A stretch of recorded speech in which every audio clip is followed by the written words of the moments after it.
Hello, my name is Sergio Pavon, working in the European Commission in DG Agriculture, and I'm here today to talk to you about two main pillars of EU policies on food farming and food production: animal identification and traceability of animal movements, and later on I will talk to you about animal welfare in the European Union. I will start by animal identification. So, what is animal identification and traceability of animal movements? I got here actually listed some main principles for you.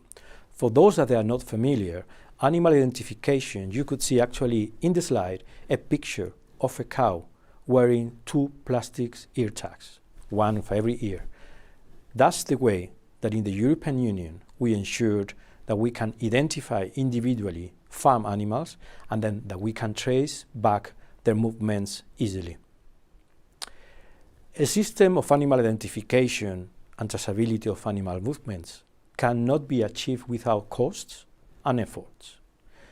We already start to set up our systems of animal identification in the 90s, following these famous cases of mad cow disease. We have an outbreak, and that forces in the European Union to take action and try to identify our cattle population all through Europe. It is necessary that the systems of animal identification and traceability are proportionate to the objective and goals that you want to achieve.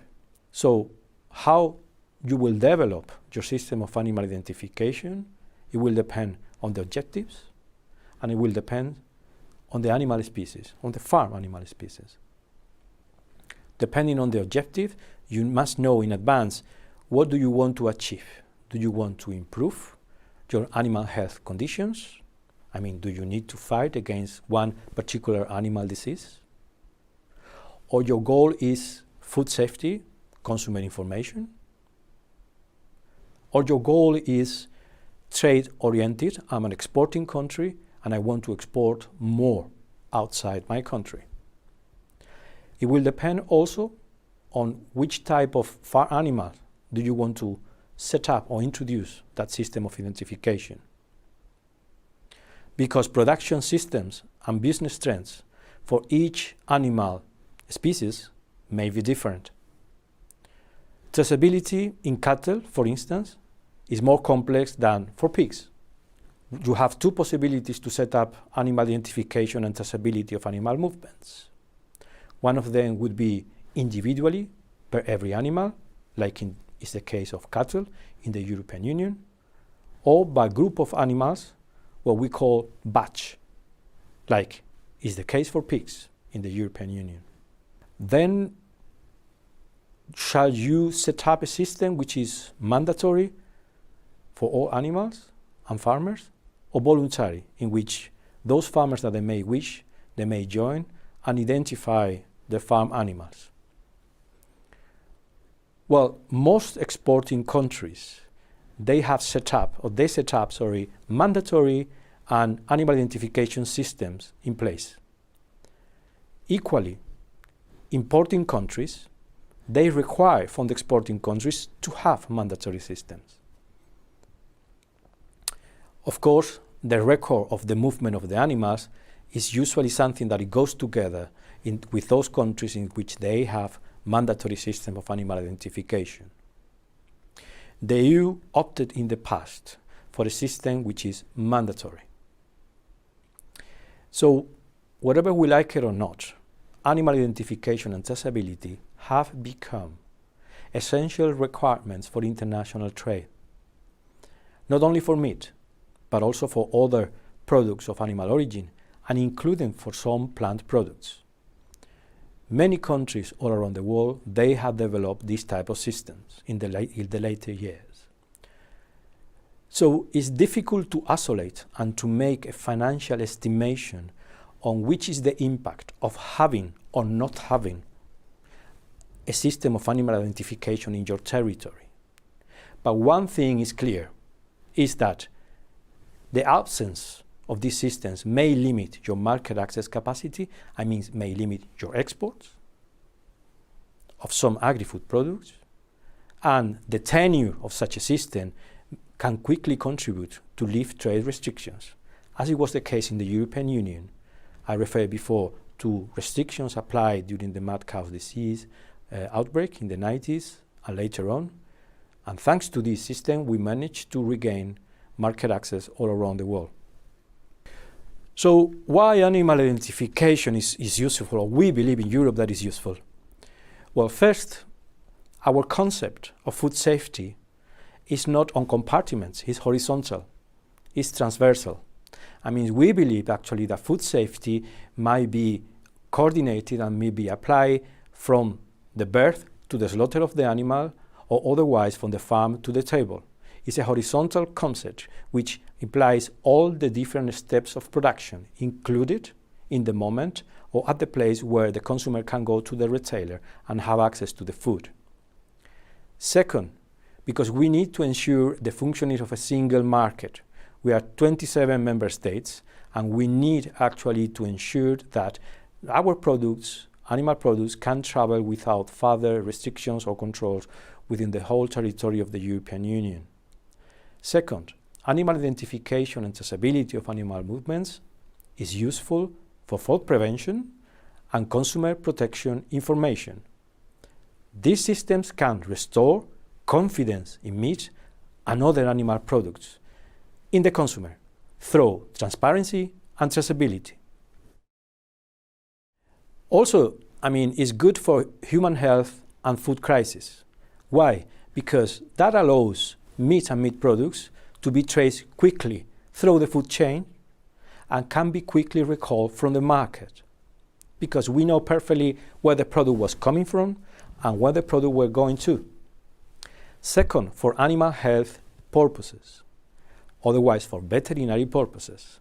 I mean, the location and tracking of animals and the location of the animals is important for controlling infectious diseases. The vision of the European Union with regard to animal identification is not limited to time of crisis. Other major reasons is regionalization. Regionalization is a main principle of the European Union that facilitates trade, both domestically and internationally, despite the presence of highly contagious disease in a region or a country. In other words, the fact that a disease, a contagious disease, exists in a part of the country or in a region of a country, it doesn't preclude that the free areas around that region can continue to trade safely. For this, of course, regionalization is key, that animals cannot move from the infected into the free zone. And this is only possible if you have in place a system of individual identification of animals. Animal identification is, of course, useful in the case of trade.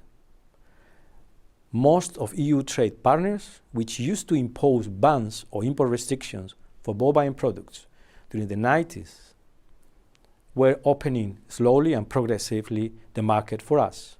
We have the case of Egypt, Saudi Arabia, Jordan, Philippines, a long list of trade partners that finally, thanks to the existence of these good systems of animal identification and traceability, they decided to lift those restrictions. So the principles of how an animal identification system and traceability has to be are, of course, included in our legislation. Okay?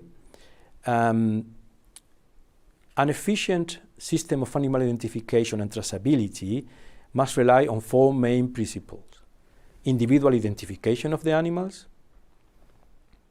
a register on every holding, an individual passport or documentation that can accompany the animals at any movements, and a computerized database. This is important because this computerized database will be where all the information of all the movements, new births, falls, etc., will be included.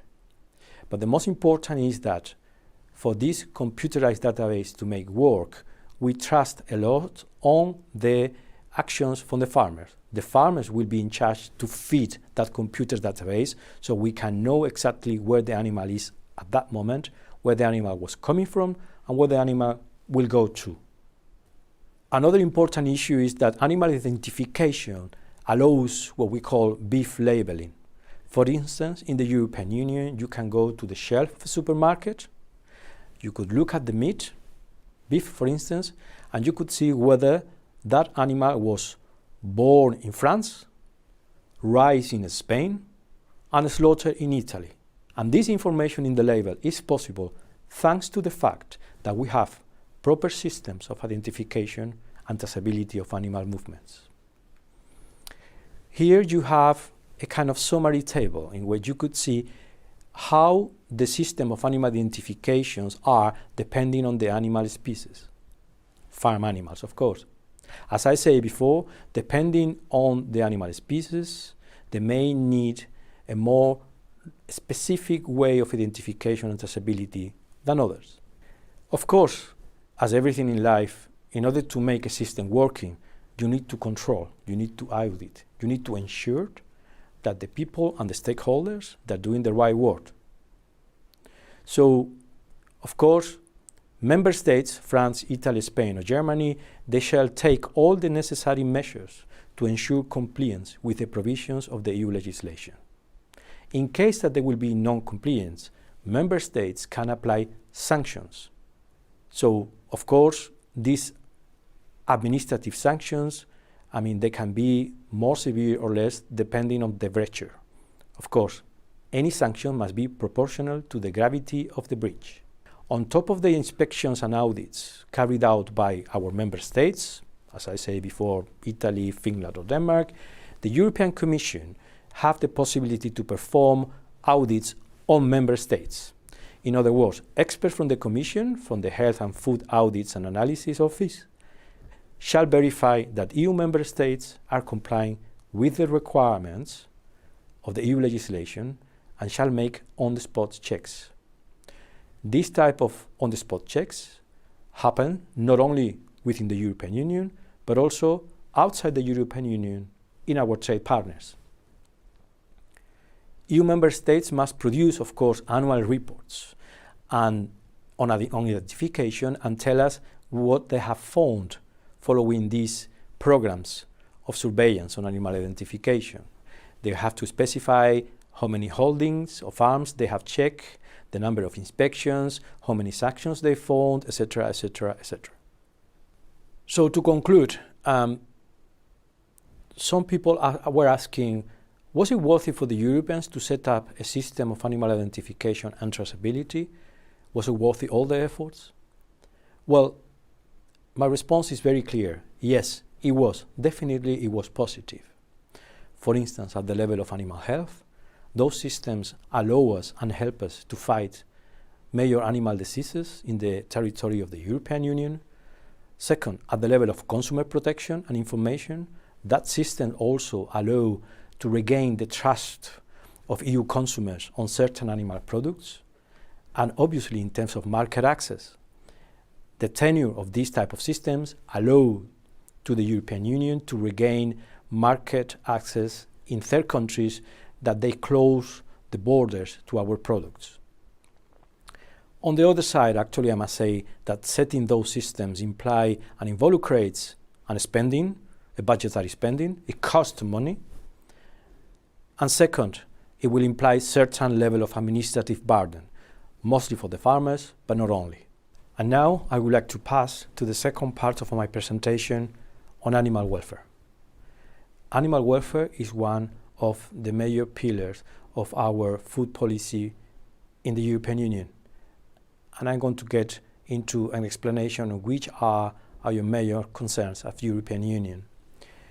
But first of all, the Lisbon Treaty, the Treaty of the Functioning of the European Union, recognizes that animals are sentient beings. Article 13 of the Treaty of the European Union says that member states shall pay full regard to the welfare requirements of animals. There are some other elements that are important for the EU in terms of animal welfare policy. First of all is that animal welfare is becoming a societal concern in the European Union. We have to admit that we are an urban society with less and less farm animals. Also, consumers and EU citizens, they are raising more and more ethical concerns on the way that we deal our farm animals. Of course, all this I mean, a policy on animal welfare will have an economic dimensions for farmers. Having said so, the European Union has been a big promoter of animal welfare all around the world in the past years. We have done so at multilateral level, in international setting standards organizations, bilaterally with trade partners, for instance, trying to introduce animal welfare provisions on every free trade agreements that we negotiate. Also, we have contributed on technical assistance and cooperation to many developing countries for animal welfare purposes. In other words, the European Union has been fully involved in defending and protecting animals, farm animals, during farming. So I'll try to be now very specific on several of the European Union legislations that we have on animal farming. We have developed actually legislation on lion hens, another one on labeling system for eggs, in which we include compulsory information on the way that the animals are farmed. Also, we have legislation on chickens for meat. We also have legislation on killing, slaughter of animals. Of course, we demand elements like the stunning methods and other parameters during the slaughter of the animal. Also, we need or we request the staff dealing with the slaughter of the animals to be properly trained and to be competent. We have also a more general legislation for all farm animals, in which we set up animal welfare provisions on training of staff, record keeping, freedom of movements, accommodation, access to water and feed, etc.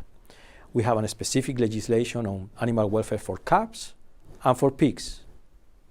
The European Union has also produced legislation on animal welfare in order to protect animals during transport. There are some main key elements, like for instance that animals that are weak or sick should not travel.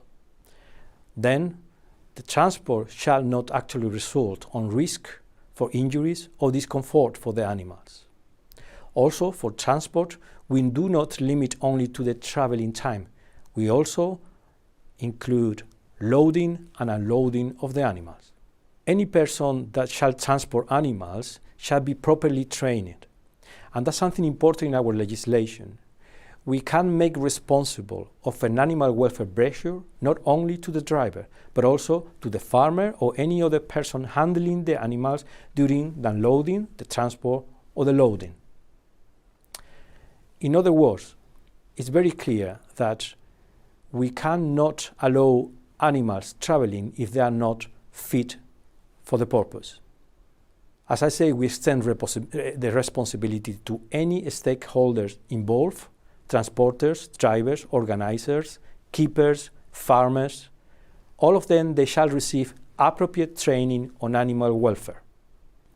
I'll put you some examples on when animals shall not be allowed for transport. Let's put the case.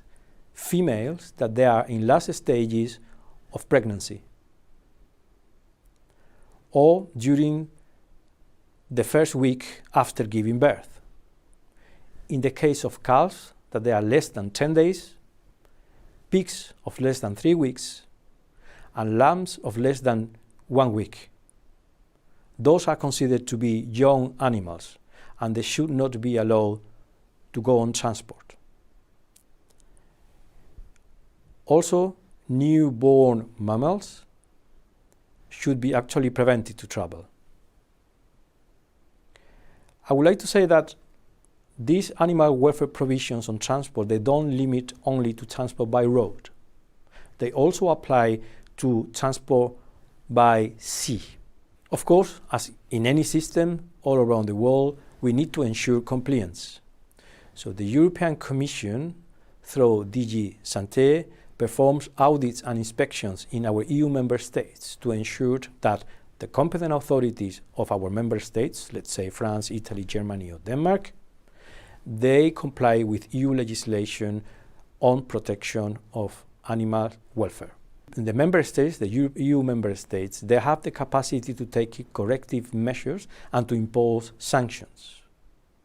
The European Union, of course, if they go on audits and they detect problems by the side of EU member states, they also have the capacity to impose sanctions. Let me to finalize with a few words on the European Green Deal and mostly on the Farm to Fork communication and animal welfare.